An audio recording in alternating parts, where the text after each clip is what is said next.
O, di ba? Ngayon, alam niyo na, napakalinis. Tingnan niyo naman. Saksing-saksi kayo, di ba? O, di ba? Kaya natin lalagay yung mga ganyan. Gege! Doon pala, amoy na amoy ko na yan. Mukhang masarap yan, ah. Tama. At malinis. Isang order ako nito. Tsaka 2 kanin. Ay, talaga, order ka? Eh, bakit ayaw mo? Hindi naman, salamat. O, Gege, malinis at masarap ang pagkain mo. Kaya na pag may pagkakataon, bumabalik-balik ako dito. O, narinig niyo yun? Malinis ang sarap, di ba? Grabe siyang goyo. Di ka naniniwala sa maling balita. Ano ka ba? Kaya nga maling balita. Mali. Hindi dapat paniwalaan. Mali. Basta. Kahit anong sabihin nila, kakain at kakain ako dito dahil malinis at masarap ang luto ni Gege. Mamaya, pagkaluto, ikaw unang-una ko isuserban. Sige. Salamat, Paano namin malalaman kung totoo o hindi? Kung hindi namin matitikman? Ba? Di ba mga kasama? Pasample na lang ang paluto mo. Uy, Pila na. Ay, wow! Basta libre. Ang bibilis, ah. Daming chika kanina, oh. Ang Gege, magdahan-dahan ka. Pera at puhunan na nakataya dito. Ay, naku, hindi pwede. Kaysa mawala yung mga dating customer, kailangan magbalik loob sila. Kailangan natin mag-invest, kumbaga. Ha? Okay lang yan. Huwag mo isipin niya. Importante, malaman nilang malinis. At di totoo yung chismis. Okay lang sa akin yun.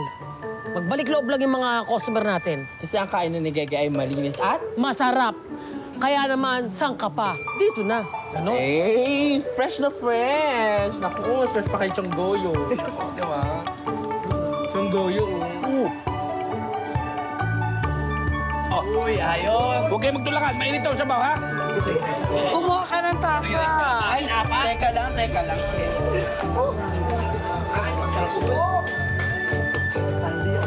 Sama mo lahat. Antay-antay na po. Pumila. Amoy lang. Inaset ko. Amoy lang. Antay-antay lang. Tignan ko nga kung sakto na sa ating panlasa.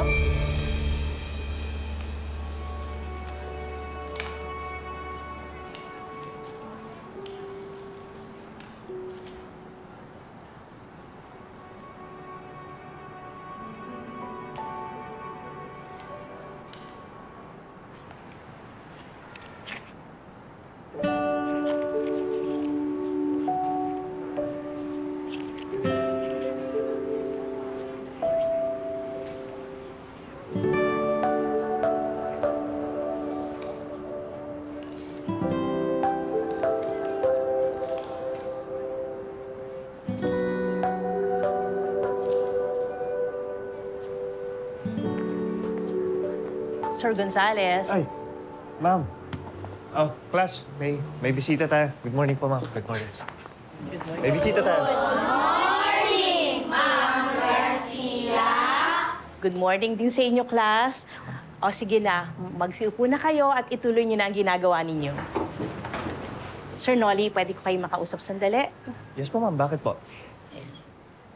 Sila si Catherine Catherine? and Olga, mga kaibigan ko. Okay po. Catherine, Olga, siya yung sinasabi ko sa inyo. Si Sir Nolly Gonzales. Nice meeting you, Sir Nolly. Nice to meet you din po.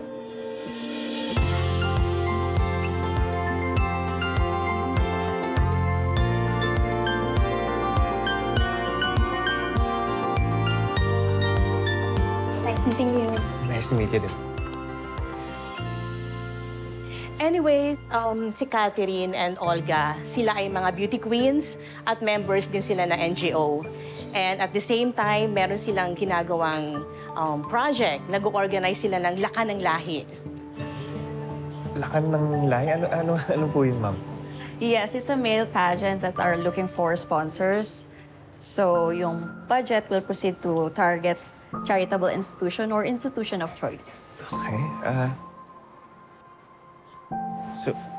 Sige na, Sir Nolly. Kailangan namin ng tulong mo. Opo naman. Willing naman po ako tumulong sa pag-organize. Oh, no, it's okay. Actually, kaya na ng team namin yan. So, ano pong tulong yung kailangan niyo sa akin? Well, gusto kasi namin makasiguro sa quality of contestants that we will have. So, I asked Miss Garcia, your principal, to help me look for potential contestants. So, ikaw yung nirecommend niya sa akin. Ako po, ma'am. Bakit naman... Yeah, I think you might be the one we are looking for.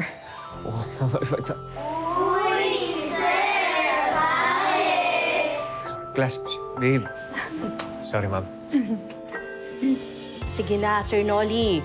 Kapag nanalo ka, pwede ka mag-donate sa school. Isipin mo na lang na benefit ito para sa school at para sa mga estudyante mo. Sige po, ma'am.